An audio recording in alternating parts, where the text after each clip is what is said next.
Hi అండి. అందరికీ నమస్కారం. బ్రహ్మం గారి కాలజ్ఞానం ప్రకారం సింహరాశి వారి యొక్క పూర్తి జాతకం అనేది బయటపడింది. సింహరాశి వారు ఎన్ని పనుల్లో ఉన్నా ఒక్క 10 నిమిషాలు వీడియోను వినండి. ఇలా వినడం వలన ఈ వీడియో ద్వారా మీకు చాలా మంచి సమాచారం అందుతుంది. ఈ వీడియో చూసే ముందు ఓం నమః శివాయ అని తప్పకుండా కామెంట్ చేయండి. అలాగే బ్రహ్మం గారి మాట అంటే సామాన్యమైనది కాదు. ఆయన కొన్ని వేల సంవత్సరాల కింద ఏదైతే చెప్పారో ఇప్పటికీ అదే జరుగుతుంది. అంటే ఇది ఎలా జరుగుతుందని చెప్పిన మాట చెప్పినట్లుగా జరుగుతుంది. అంత గొప్ప వాక్కు ఆయనది. భగవంతుడి యొక్క రూపంగా చెప్పుకోవచ్చు. కాబట్టి అలాంటి బ్రహ్మం గారు మీ యొక్క సింహరాశి వారి గురించి ఏం చెప్పారు అనేది ఈ వీడియో చూసి తెలుసుకుందాం. వీడియోని ఎక్కడ స్కిప్ చేయకుండా చివరి వరకు చూడండి. అలాగే ఈ వీడియోకి లైక్ చేయండి. సింహరాశి వారిది రాశి చక్రంలో 5వ రాశి. ఈ రాశికి అధిపతి రవి. అంటే సూర్య భగవానుడు. అంటే చాలా వరకు మీది ఒక అదృష్ట రాశిగా చెప్పుకోవచ్చు. దేవుళ్ళు దేవతలు ఉంటారని చెప్పి నమ్ముతూ ఉంటాము. కానీ సూర్య భగవానుడు అంటే కనిపించే ప్రత్యక్ష దైవం. కాబట్టి అలాంటి సూర్య భగవానుడు మీ రాశికి అధిపతిగా ఉండటం నిజంగా ఒక అదృష్టం. అలా ఆ అదృష్టం మీకు దక్కింది. కాబట్టి ఈ సింహరాశిలో ఉన్నవారు పురుషులు, స్త్రీలు ఎవరైనా ఉదయం స్నానం చేసిన తర్వాత సూర్యుడికి అర్ఘ్యం సమర్పిస్తే, అంటే ఒక చెంబుతో నీటితో అర్ఘ్యం సమర్పించుకుంటే, చక్కగా ఇలా సమర్పించుకొని నమస్కారం చేసుకోండి. ఇలా చేయటం వలన బాగా కలిసి వస్తుంది. ఆ రోజంతా కూడా బాగా బ్రహ్మాండంగా మీకైతే ఉంటుంది. ప్రతిరోజు ఇలా చేయండి. అదొక అలవాటుగా మారుతుంది. అదృష్టం పడుతుంది. మీకు సింపుల్గా ఈ పరిహారం పనికి వస్తుంది. ఇక సింహరాశి వారి విషయానికి వస్తే చాలా అదృష్టవంతులు. సింహం అనేది మనకు రాశిలోనే ఉందండి. ఈ సింహరాశి వారు స్త్రీలు, పురుషులు ఎవరైనా చాలా గంభీరంగా ఉంటారు. ఎక్కడా కూడా ఎవరికీ లొంగరు. ఒకరి దగ్గర ఒక పొగరు అనేది ఆటోమేటిక్గా వీరికి రాశిపరంగా ఉంటుంది. జీవితంలో ఏంటంటే అడవికి రాజుగా సింహం ఎలాగైతే ఉంటుందో, మీరు ఉన్నటువంటి ప్రదేశంలో ఎక్కడైనా సరే 10 మందిలో మీరే టాప్గా కనిపిస్తారు. వీరి రూపము అలాగే ఉంటుంది, గుణము అలాగే ఉంటుంది. వీరు చెప్పింది ఎదుటివారు వినాలి అన్నట్లుగా ఉంటారు. ఒక్కొక్కసారి ఎదుటివారి మాట కూడా వింటారు. ఒక్కొక్కసారి ఎదుటివారి మాట వినరు అని చెప్పేసి మనం ఇక్కడ చెప్పుకోవటం లేదు. అది సమయాన్ని బట్టి, సందర్భాన్ని బట్టి అవసరం వస్తే తప్పకుండా వింటారు. అలాగే ప్రేమతో ఎంతైనా సరే వీరిని మన మాటలు వినేటట్లుగా చేసుకోవచ్చు. ఒక మాట పొగరుగా మాట్లాడితే వీరికి విపరీతమైన కోపం పొంగుకొస్తుంది. కాబట్టి మంచికే లొంగుతారు, కానీ చెడుకు లొంగరు. ఎప్పుడూ కూడా ఈ సింహరాశి వారి కష్టాల గురించి ఆలోచిస్తే చాలా రకాల కష్టాలు పడ్డారు సింహరాశి వారు. జీవితపరంగా సమస్యలు ఎక్కువ. ఒక మాటలో చెప్పాలంటే వీరిది పోరాటం. వీరి జీవితం ఒక చిన్న వయసు దగ్గర నుంచే పెద్దవారు ఒక వృద్ధాప్యం వచ్చే వరకు కూడా జీవితంలో వీరు పోరాడాల్సిందే. అలసిపోయినా సరే మళ్ళీ ఓపిక తెచ్చుకొని పోరాడాల్సిందే. అలా కష్టపడితేనే వీరికి రూపాయి అనేది ఉంటుంది. వీరి జీవితంలో సమస్యలు కూడా ఒక్కొక్కసారి ఆటోమేటిక్గా అలాగే వస్తూ ఉంటాయి. ఆ సమస్యలకు కూడా మీ పరిష్కారం ఎదుర్కోవాల్సిందే, ఆలోచించుకోవాల్సిందే. అయితే మీకున్నటువంటి మరి అదృష్టం ఏంటి అంటే దైవానుగ్రహం అనేది పుష్కలంగా ఉంటుంది. సమస్యలు చాలామందికి వస్తూ ఉంటాయి, కానీ పరిష్కారాలు లేని వాళ్ళు ఎంతోమంది ఉన్నారు. సమస్య ఉంటే పరిష్కారం ఉంది అని చెప్తారు, కానీ పరిష్కారాలు లేని సమస్యలు ఎంతమందికి ఉన్నాయండి? ఆలోచించండి. అలాగే పరిష్కారాలు లేని సమస్యలతో చాలామంది అల్లాడిపోతున్నారు. డబ్బు కావాలంటే సంపాదించుకోవచ్చు. అదే ఆనందమైతే, అంటే మనకి ఏదైనా ఒక వస్తువు అందుబాటులో లేదనుకోండి, వస్తువును కొనుక్కోవచ్చు. కానీ డబ్బు పెట్టినా కూడా కొనుక్కోలేనివి చాలానే ఉన్నాయి. ఒక మనిషి మనసులో ప్రేమను సంపాదించుకోవడం, అనురాగాన్ని, ఆప్యాయతను ఆరోగ్యాన్ని, నిజంగా ఆ మనిషి మన మీద పూర్తిగా ప్రేమించేటటువంటి గుణాన్ని, మనశ్శాంతిని ఇలాంటివేవీ కూడా కొనుక్కోలేము. కానీ మీ రాశిపరంగా చాలా వరకు కూడా మీకు ఇవన్నీ తక్కువవుతున్నాయి అని చెప్పుకోవచ్చు. మీకు సమస్యలు వస్తాయి, కానీ వాటిని ఖచ్చితంగా వాటికి పరిష్కారాలు ఉంటాయి. అదే మీరు చేసుకునేటటువంటి అదృష్టం. ఎందుకంటే కలలో కూడా ఎవరి యొక్క చెడును కోరుకునేవారు కాదు మీరు. అందరి మంచిని కోరుకుంటారు. కాబట్టి మీకు చాలా వరకు కూడా సమస్యలు వచ్చినప్పటికీ పరిష్కారాలు అనేవి దొరుకుతాయి. దేవుడి రూపంలో ఏదో ఒక రకంగా పరిష్కారం దాని నుంచి బయటపడతారు. అది నిజంగా మీరు చేసుకున్న పూర్వజన్మ సుకృతం. కాస్తో కూస్తో మనిషి అన్న తర్వాత ఎవరికి లైఫ్ అనేది సుఖంగా సాగిపోదు. ప్రతి మనిషి కూడా పైకి బాగానే కనిపిస్తూ ఉంటారు, కానీ ఎవరికి ఉండే కష్టాలు వారికి ఉంటాయి. పైకి చెప్పుకోలేరు అంతే. పైకి చెప్పుకుంటే సమాజంలో విలువ, గౌరవం తగ్గిపోతాయి. చులకన అయిపోతాము అని చాలా వరకు దిగమింగుకుంటారు. కానీ సమస్యలు లేని మనిషి ఈ భూమి మీద ఉండరు. ఎదుటివారి సమస్యలు మనం వినటం మొదలు పెడితే వామ్మో వీరికన్నా మేమే బెటర్ అని చెప్పేసి అనిపిస్తుంది. ఎందుకంటే మీకన్నా సమస్యలు ఎదుటివారికి ఎక్కువగా ఉంటాయి. నిజమైన సమస్యలు ఏంటో తెలుసా? ఒంటరితనం, తోడు లేకుండా ఉండటం. ఒక భార్య భర్తను మనం గమనిస్తే మనకు డబ్బు లేదని అతను ఇతను కొట్టుకుంటారు, కానీ భార్యకు భర్త తోడు, భర్తకు భార్య తోడు. ఒంటరితనం అనేది ఎంతో భయంకరంగా ఉంటుందంటే అది అనుభవించే వారికి మాత్రమే తెలుస్తుంది. అలాగే సింహరాశి వారిని చూస్తే ఇలాంటి గొప్ప అదృష్టాలు మీకు దక్కాయి. భాగస్వామి విషయంలో సంతోషంగా ఉంటారు, తృప్తిగా ఉంటారు. పచ్చడి వేసుకుని తిన్న మాకంటూ నచ్చిన ఒక భాగస్వామి మా జీవితంలో ఉంటే అర్థం చేసుకునేవారు మన జీవితంలో భార్య అవ్వచ్చు, భర్త అవ్వచ్చు. అర్థం చేసుకునే తోడు, చెప్పిన మాట వినేటటువంటి బిడ్డలు ఉంటే ఇక ఆ మనిషికి అంతకంటే ఏం కావాలి? ఎన్ని కోట్లు సంపాదించినా వాళ్ళు కూడా మనశ్శాంతి లేకుండా, విలువ లేకుండా ఇంట్లో వాళ్ళు ఏం చేశావు, నువ్వు ఏం సంపాదించావు, నువ్వు అబ్బా నువ్వు సంపాదించావులే, ఎవరూ చేయటం లేదా, నువ్వొక్కడవే కష్టపడుతున్నట్లు అని ఎంతోమంది లేరండి. మీ కష్టాన్ని గుర్తించకుండా తీసేసేవాళ్ళు. అలా కాకుండా ఒక 10 రూపాయలు తెచ్చినా సరే ఆ భార్య ప్రేమగా అర్థం చేసుకొని ఇంటికి వచ్చే వరకు వేడి నీళ్ళు కాగబెట్టి పళ్ళెంలో ఒక ముద్ద వేడివేడిగా అన్నం పెట్టి ప్రేమగా పలకరించి ఇలా చేస్తూ ఉంటే ఆ మనిషికి అంతకన్నా నిజమైన అదృష్టం ఇంకొకటి ఉంటుందా? పూరి గుడిసెలో ఉన్నా కూడా సంతోషం, కోట్లు ఉన్నా కూడా సంతోషాలు లేని వాళ్ళు ఎంతోమంది ఉన్నారు సమాజంలో. అలాగే ఈ సింహరాశి వారిది చూస్తే చాలా వరకు కూడా ఒక అదృష్టంగా చెప్పుకోవచ్చు. అయితే మీకు సమస్యలు ఎక్కడ వస్తున్నాయి అంటే మీకు కొంచెం ఆవేశం ఎక్కువ. నిర్ణయాలు అనే వీక్షణానికి ఒక రకంగా మారుతాయి.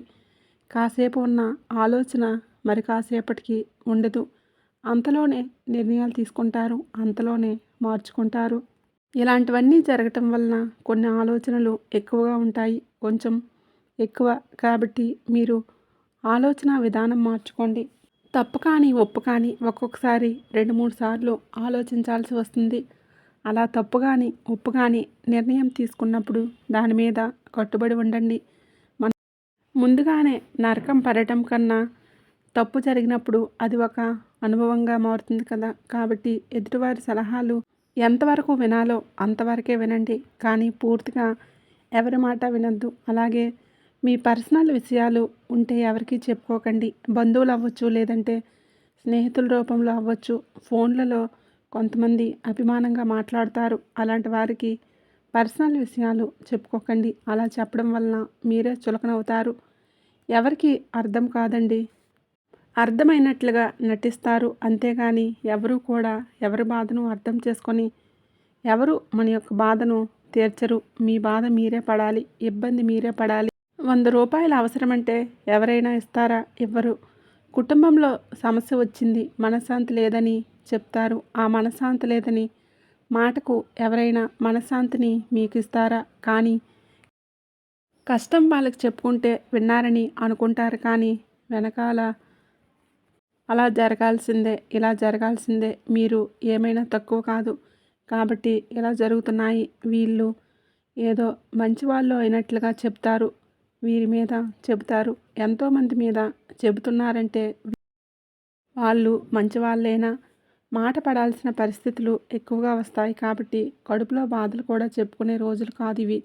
కాబట్టి మీకు కష్టం ఏదన్నా ఉంటే భగవంతుడికి చెప్పుకోండి, మీ కుటుంబ సభ్యులకు చెప్పుకోండి. బాధ అనేది ఒక్కొక్కసారి పొంగుకొస్తుంది, కొన్ని చెప్పుకోలేనివి ఉంటాయి. అలాంటివి చెప్పుకోలేనివి ఏవైనా ఉంటే కళ్ళతో అంటే ఆ భగవంతుడిని వేడుకోండి. అలా వేడుకుంటే భగవంతుడు ఖచ్చితంగా ఆ సమస్యకు పరిష్కారం చూపిస్తాడు. అలాగే చాలా వరకు కూడా మీకు సమస్యలు వచ్చినా కూడా భగవంతుడు ఖచ్చితంగా మిమ్మల్ని వాటి నుంచి బయటపడేస్తాడు. కాబట్టి మీరు ఎక్కువగా బాధపడకండి. అలా మీరు కోపాన్ని, ఆవేశాన్ని కొంచెం అదుపులో పెట్టుకోండి. మీకు శత్రువుగా కోపం వల్ల కోపం శత్రువుగా మారుతుంది. అంటే మీ కోపం అనేది శత్రువు. ఎందుకంటే మనం నలుగురిలో నెంబర్ 1గా ఉండాలి అనుకోవడం తప్పులేదు, కానీ ప్రతిసారి అదే జరగదు. ఎందుకంటే మనం నెంబర్ 1, అలాగే ఎవరికి వారు కూడా నెంబర్ 1 కదండి. అలాగే ఎదుటివారికి ఏదైనా అవకాశాలు వచ్చినప్పుడు వదిలేయండి. మీ మాట వింటే, మీరు చెప్పే మంచి సలహా వింటే విన్నారు, వినలేదనుకోండి వారికి అనుభవం అయ్యేటటువంటి అనుభవాలు వారికి ఎదురవుతాయి. కాబట్టి ఏదైనా సరే అతిగా కోపం అనేది తెచ్చుకోకండి. మీరు కోపం తెచ్చుకొని ఎదుటివారిని ఒక మాట అంటే వారు మీకు శత్రువులుగా మారే అవకాశం ఉంటుంది. శత్రువులు బయటవారు మనల్ని ఎవరూ ఏం చేయలేకపోవచ్చు. బయటవారు పెద్దగా శత్రువులు కూడా ఉండరు, కానీ శత్రువులు కుటుంబంలోని వాళ్ళే మనల్ని అర్థం చేసుకోలేనప్పుడు అలాంటి వారు చూడండి నిజమైనటువంటి నరకం. అంటే ఎంత చూసినా కూడా ఏం చేశావు, ఏం సంపాదించావు, ఏం పెట్టావు, అది ఇది అని మాట్లాడతారు చూడండి. అలాంటి మాటలు మనసుకు బాణాల్లాగా తగులుతాయి. కాబట్టి కుటుంబ సభ్యులతోటి జాగ్రత్తగా ఉండాలి. బయట వాళ్ళతో ఎటు మన హద్దుల్లో మనం ఉంటాము, కానీ కుటుంబ సభ్యులతో కూడా హద్దుల్లో ఉండాలి. అతి చనువు, అతి హాస్యం, అతిగా వారితో మనం మాట్లాడే విధానం, అతిగా ప్రేమ చూపించడం కూడా మనం ఇబ్బంది పడేటటువంటి అవకాశం ఉంటుంది. అతి ప్రేమ తప్పవుతుంది. కాబట్టి అతి ప్రేమను కూడా చూపించొద్దు.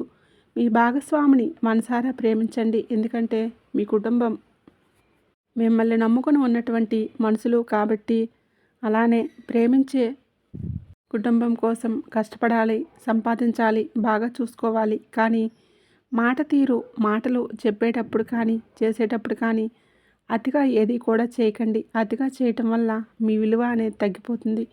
కాబట్టి అలాంటివి చేసినప్పుడు వారు చనువు కొద్దీ ఏదో ఒక మాట అనటం, ఆ మాటను మీరు తీసుకోలేక ఇబ్బంది పడటం ఇలాంటివి జరుగుతాయి. కాబట్టి ఎప్పుడైనా సరే ప్రేమ అనేది ఒక హద్దుల్లో, ఒక లిమిట్లో ఉండాలి. కూరలో ఉప్పు ఎక్కువ వేసుకున్నా తినలేము, కాఫీలో పంచదార ఎక్కువైనా తాగలేము. అలాగే ప్రేమ కూడా లిమిట్ ఉండాలి, కోపం ఉండాలి, లిమిట్లో ప్రేమ చూపించొద్దు. మీ మనసులో పెట్టుకోండి. అలా మనసులో పెట్టుకునే వారికి చేయాల్సింది చేయండి. అలాగే అతిగా చేయకండి. విలువ అనేది తగ్గిపోతుంది. అంతేగాని అతిగా మాట్లాడటం, అతిగా సలహాలు తీసుకోవటం, ఇవ్వటం, ఎక్కువగా అరవటం ఇలాంటి వాటి వలన మీరు చులకనైపోయే అవకాశం ఎక్కువ. కాబట్టి ఈ చిన్న చిన్న విషయాలు సరి చేసుకుంటే మీకు చాలా బాగుంటుంది. కాబట్టి సింహరాశి వారికి చాలా వరకు ఇలాంటివి ఎదురవుతాయి. కాబట్టి ఎక్కువగా మీరు మనసుకు తీసుకోకండి. అన్నీ సక్రమంగా జరుగుతాయి. పరిస్థితులు అనుకూలంగా వస్తాయి. డబ్బు పరంగా మీకు సమస్యలు చాలా వరకు తగ్గాయనే చెప్పుకోవచ్చు. ధనపరంగా ఒక టైంలో మీరు చాలా కష్టాలను చూశారు. చేతిలో రూపాయి లేకుండా కూడా ఇబ్బంది పడ్డ రోజులు ఉన్నాయి. నా అనుకునే మనుషుల్ని నలుగురిని సాయం అడిగినా కూడా ఎవరూ కూడా రూపాయి ఇవ్వకుండా ఉన్నారు.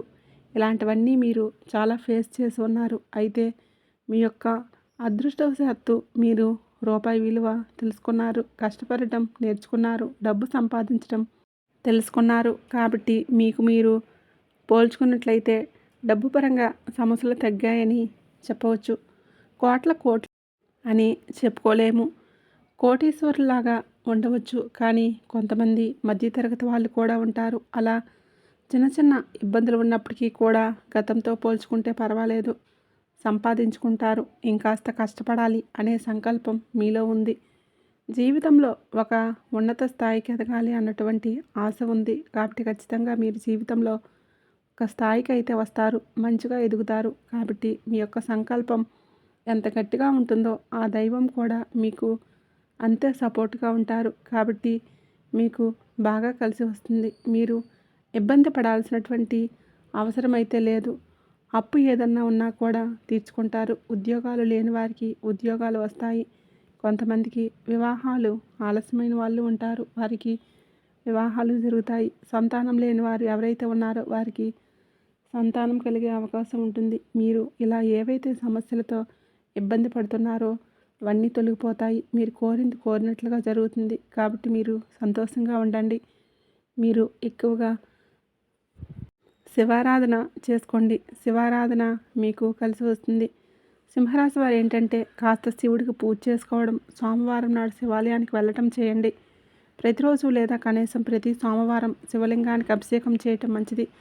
సింహరాశి అధిపతి సూర్యుడు కాబట్టి సూర్య భగవానుడికి కూడా ప్రతిరోజు నీరు సమర్పించడం మరియు శివుడికి ఎర్రచందనం కలిపి నీటితో అభిషేకం చేయటం శుభకరం. ఎర్రటి కలువ పువ్వులు లేదా ఇతర ఎరుపు రంగు పువ్వులను శివుడికి సమర్పించడం మంచిది. శివ చాలీస లేదా రుద్రాష్టకం పఠించడం ద్వారా మీకు అంతా శుభమే జరుగుతుంది. శివుడిని భక్తి శ్రద్ధలతో పూజిస్తే శత్రువులు లేకుండా పోతారని లేదా వారి సమస్యలు పోతాయని చెబుతారు. నిరంతర ధ్యానంలో ఉండే శివుడిని పూజించడం వలన మానసిక ప్రశాంతత లభిస్తుంది మరియు కోరిన కోరికలు నెరవేరుతాయి. ఈ రాశికి అధిపతి సూర్యుడు. అధికారం హోదాకు సూచిక శివుడిని పూజించడం వలన ఉద్యోగంలో గురువుగతి కీర్తి ప్రతిష్టలు పెరుగుతాయి. ప్రభుత్వపరమైన పనులు లేదా రాజకీయాల్లో ఉండేవారికి సహకారం లభిస్తుంది. సింహరాశి వారు సహజంగా నాయకత్వ లక్షణాలు కలిగి ఉంటారు. శివుడిని పూజించడం వలన వారి ఆత్మవిశ్వాసం పెరుగుతుంది. పనుల్లో మరింత గుర్తింపు లభిస్తుంది. సోమవారం రోజు ఒక్కపూటైనా ఉపవాసం ఉండటం ఇలాంటివి చేయండి. ఆ రోజు మాంసాహారం ఇవి కొంచెం తగ్గించుకోండి. అలా తగ్గించుకుంటే మీకు ఆరోగ్యపరంగా బాగుంటుంది. అలాగే మీరు ఇంట్లో లక్ష్మీదేవి పూజ కూడా చేస్తూ ఉండండి. శుక్రవారం వెంకటేశ్వర స్వామికి దీపారాధన ఇంట్లో చేయండి. మీరు ఇంట్లో నిత్యం దీపారాధన చేస్తే మీ ఇల్లంతా పవిత్రంగా మారుతుంది. నెగిటివిటీ అనేది తొలగిపోతుంది. ఇంట్లో వాళ్ళు కూడా అనుకూలంగా మారే అవకాశం ఉంటుంది. మానసిక ప్రశాంతత కూడా ఎక్కువగా ఉంటుంది. కాబట్టి ఇలాంటివి తప్పకుండా చేయండి. కాస్త ఈ మధ్య మీకు అనారోగ్యం కూడా ఎక్కువగా ఉంటుంది. కాబట్టి ఆరోగ్యం మీద కొంచెం దృష్టి ఉంచుకోండి.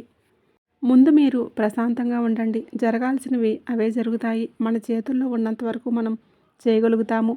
మన చేతుల్లో లేనివి మనం ఏమీ చేయలేము. కాబట్టి మీరు ఎంత ఆలోచించినా అది వృధానే అవుతుంది. కాబట్టి భగవంతుడి యొక్క నామస్మరణ చేసుకుంటూ ప్రశాంతంగా ఉండండి. అంతా ఆయన మీదే భారమని చెప్పుకోండి. ఆ భగవంతుడే మీకు తోడుగా ఉంటాడు. మిమ్మల్ని కాపాడుతాడు. సింహరాశి వారికి ఇలానే ఉంటుంది.